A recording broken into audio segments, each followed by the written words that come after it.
नमस्कार, बीएनएन में आपका स्वागत है। मैं हूं मिथिलेश द्विवेदी।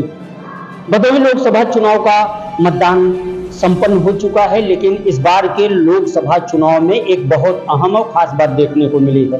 खास बात यह रही कि हमारे साथ आशुतोष जी और आनंद जी हैं।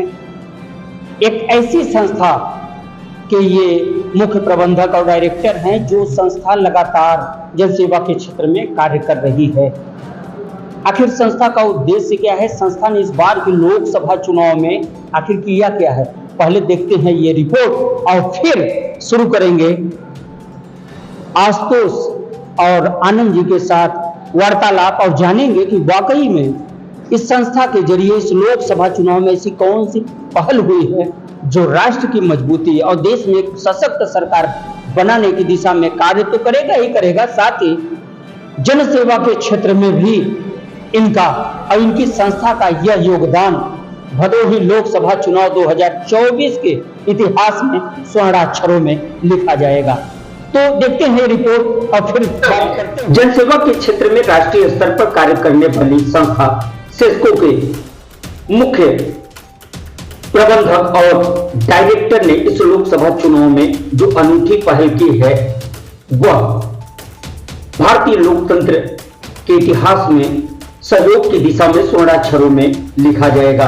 जी हम बात कर रहे हैं सामाजिक कार्य करने वाली जन सेवा के क्षेत्र में राष्ट्रीय स्तर पर अपनी पहचान बनाने वाली संस्था सिस्को ने इस चुनाव में मतदाताओं को बूथ तक लाने की दिशा में अहम भूमिका निभाई ही, साथ ही उनके लिए जलपान की उत्कृष्ट व्यवस्था कर अन्य संस्थाओं के समक्ष जन सेवा के क्षेत्र में बेहतरीन कार्य करने की मिसाल भी पेश की है।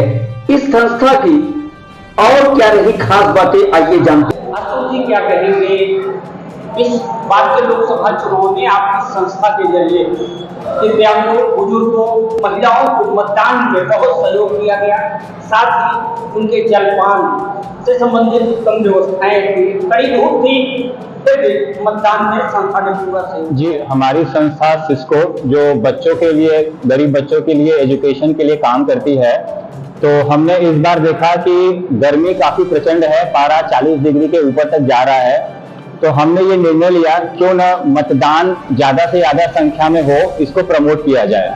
तो मैं और हमारे बड़े भाई आनंद तिवारी ने मिलकर ये निर्णय लिया कि इस बार ज्यादा से ज्यादा संख्या में मतदान हो, और उसके लिए हमने गरीब और बुजुर्ग लोग, दिव्यांग लोग और ऐसे लोग जिनके पास वाहन नहीं है, मतदान केंद्र तक नहीं पहुंच पा रहे हैं, उनको मतदान केंद्र तक सफलतापूर्वक पहुंचाया जाए। तो इसीलिए हमने ये प्लानिंग किया कि उनको यातायात की सुविधा मुहैया कराई जाए।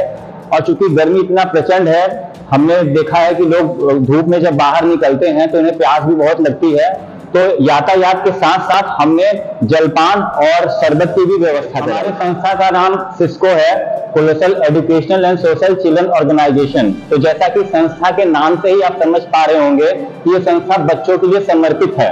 हमने इसका नामकरण ही इसीलिए किया है। तो ये संस्था बेसिकली इसका मूल जो कार्य है ये बच्चों के लिए समर्पित है, उनके एजुकेशन के लिए। अगर कोई स्किल्ड बच्चा हमको नजर आ जाता है तो हम उसके लिए आगे कैसे उसकी पढ़ाई हो, उसके भविष्य कैसे उज्जवल बनाया जाए, वो हमारी प्राथमिकता है। और साथ ही साथ हम समाज के अदर क्षेत्रों पर नजर बनाए हुए हैं। जैसे लोकसभा का जब चुनाव था तो हमें ये नजर आया कि अभी सबसे ज्यादा प्रायोरिटी है लोगों को मतदान केंद्र तक पहुंचाना, तो हमने करंट सिचुएशन को पहचाना। ठीक उसी प्रकार अभी जो अगला निर्णय है, जब मैं गांव में आता हूं तो लोगों से सुझाव मांगने का कार्य करता हूं। तो अभी मैंने जब ये लोकसभा चुनाव जब संपन्न हुआ और लोगों से और भी फीडबैक ले रहा हूं, तो हमने ये देखा कि अभी गर्मी प्रचंड गर्मी है, और अभी जो सबसे ज्यादा प्रायोरिटी नजर आई मुझे कि गांव में पेड़ों की कमी है। और अगला हमारा जो मिशन होने वाला है, हम अपने गांव में ही करेंगे, क्योंकि हम एक छोटे स्तर के एनजीओ है, अभी शुरुआत हुई है। तो हमारा जो अगला मिशन है कि अपने गांव में एक प्रोग्राम चलाया जाए ज्यादा से ज्यादा पेड़ लगाने का। तो इसकी तैयारी अभी है नहीं, लेकिन आगे कैसे करना है हम ये प्लान बनाएंगे और विस्तृत जानकारी आपको हम दे देंगे। अगला मिशन हमारा ये होने वाला है कि हम गांव-गांव घूमेंगे, कैंपेनिंग करेंगे और लोगों को कम से कम एक पेड़ लगाने के लिए प्रमोट करेंगे। आगे भी इस दिशा में आप लोगों की मुहिम जारी रहेगी? जी बिल्कुल, हमारी मुहिम आगे भी जारी रहेगी। और चूंकि मैं ये कहना चाहूंगा कि हमारा ये जो प्रयास है, हम एक छोटे स्तर के एनजीओ है, लेकिन एक ही बात बोलना चाहूंगा कि हमने एक बीज बोने का काम किया है। एक अकेला छोटा एनजीओ देश बदल नहीं सकता। जैसा कि केंद्र सरकार का नारा है 2047 तक विकसित भारत, तो विकसित भारत में एक अकेला प्रधानमंत्री कुछ नहीं कर सकता जब तक गांव-गांव, शहर-शहर, लोग इस मिशन से नहीं जुड़ेंगे, तो ये विकसित भारत का सपना साकार नहीं हो सकता। इसीलिए ये मुहिम हमारा है कि 2047 तक विकसित भारत हो। उसके लिए हर एक व्यक्ति, हर एक इंसान अपना अगर कर्म पहचानेगा, अपने कर्मों को ईमानदारी से करेगा, तो ये विकसित भारत जरूर हो सकता है। तो हमारे एनजीओ का ये मिशन ही है कि अपना कार्य करते रहें और लोगों को प्रमोट करें। जैसा कि हमने इस शुरुआत जो हमने किया, इसमें लोगों के बीच में ये चर्चा चलने लगी कि हमारे गांव में भी ऐसा प्रोग्राम हो सकता था। क्योंकि जब हमने अपने यहाँ गांव में प्रोग्राम किया, जितने भी वोट बड़े हों, लेकिन और जो दूसरे समाज सेवी लोग हैं और एनजीओ हैं, उन्होंने ये प्लान को अगर वो कॉपी करेंगे आने वाले फ्यूचर में, तो मेरा अनुमान है 200 से भी ज्यादा गांव हमारे विधानसभा में होंगे और 600 से भी ज्यादा गांव पूरे लोकसभा में होंगे। और अगर हर एक गांव में एक समाज सेवी अगर इस तरह से अगर कार्य करना शुरू कर देगा, तो आप खुद ही देख सकते हैं कि हमारा देश किस दिशा में आगे बढ़ेगा। बहुत धन्यवाद।